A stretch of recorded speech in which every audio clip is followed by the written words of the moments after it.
সব টাকা দিব। ঠিক আছে। তারপর হোটেলের সবাই আমাকে জড়িয়ে ধরে কান্না করে দিল। তারা বলল আমি যদি হোটেলটা না কিনতাম তাহলে তারা কোথায় যাবে। তাদের আমি বড় উপকার করলাম। তারপর রাতে কাজ শেষ করে বাসায় আসলাম। বাসায় এসে সব টাকা বের করলাম। সব টাকা মিলিয়ে দেখি 15 লাখ টাকার মতো আছে, বাকি আরো 5 লাখ টাকা। তারপর রাইসাকে ফোন দিলাম।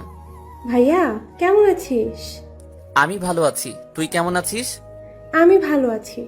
খাবার খেয়েছিস? খেয়েছি। রাইসা, তোকে যে কারণে ফোন দিলাম, আমার কিছু টাকা লাগবে। কত লাগবে বল, আমি পাঠিয়ে দিব। বেশি না, 5 লাখ টাকা হলে চলবে। আমি তোকে পরে দিয়ে দিব। আমার টাকা লাগবে না, তুই বল কখন লাগবে টাকা। কালকে লাগবে। তুই নাদিয়ার হাতে টাকাটা দিয়ে দিস, সে আমাকে এনে দিবে। ভাইয়া তোকে দেখতে মন চাইছে, প্লিজ ভাইয়া টাকাটা আমি তোর কাছে নিয়ে আসি। তোর মুখটা দেখছি না, অনেক দিন হয়ে গেছে, তুই না করিস না। ঠিক আছে, তোকে আমি একটা ঠিকানা মেসেজ করে পাঠিয়ে দিচ্ছি, তুই কালকে ওখানে চলে আসবি। ঠিক আছে ভাইয়া। আরো কিছুক্ষণ কথা বলে ফোনটা কেটে দিলাম।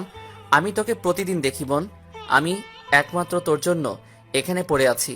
তুই জানিস বোন, তোর ক্ষতি করার জন্য কত লোক পড়ে আছে। তোর এই ভাইটা সব সময় তোর পাশে আছে। আমি এখানে পড়ে আছি একমাত্র তোর জন্য। এসব কিছু ভাবতে ভাবতে ঘুমিয়ে গেলাম। রাতে রাইসাকে ঠিকানা মেসেজ করে পাঠিয়ে দিচ্ছি। সকালে ঘুম থেকে উঠে ঠিকানায় পৌঁছে গেলাম। গিয়ে দেখি রাইসা আমার আগে এসে বসে আছে। কেমন আছিস? রাইসা আমাকে দেখে দৌড়ে এসে জড়িয়ে ধরে কান্না করে দিল। আমার চোখ দিয়ে 2 ফোঁটা পানি পড়ে গেল। ভাইয়া তোকে ছাড়া কেমনে ভালো থাকি বল। যে ভাইটার সাথে সবসময় দুষ্টুমি করতাম, যে ভাইটার মুখ না দেখে আমি থাকতে পারতাম না, সে আমি কি করে ভালো থাকি। বোন, সময় হলে আবার তোদের কাছে ফিরে যাব।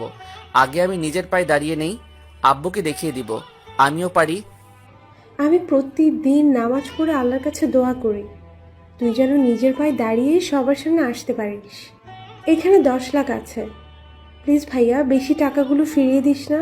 ঠিক আছে, তুই জিজ্ঞেস করবি না টাকাগুলো কেন চাইছি? আমি জানি ভাইয়া তুই খারাপ কাজে টাকা খরচ করবি না, তাই বলার প্রয়োজন মনে করিনি। আমি টাকাগুলো নিছি এই কারণে আমি একটা হোটেল কিনছি। তারপর আঙ্কেলের কাহিনী সব খুলে বললাম। ভালো করছিস, দেখবি তুই এই হোটেল নিয়ে অনেক বড় উপরে উঠবি, আমার বিশ্বাস। তাই যেন হয় বোন, এখন তুই অফিসে চলে যা। আর একটু থাকি না ভাইয়া। না বোন, পরে আবার তোকে ডাকবো ভাইয়া। আর বাবা মা কেমন আছে? বাবা তো সারাদিন বাহিরে থাকে, আমার সাথেও তেমন কথা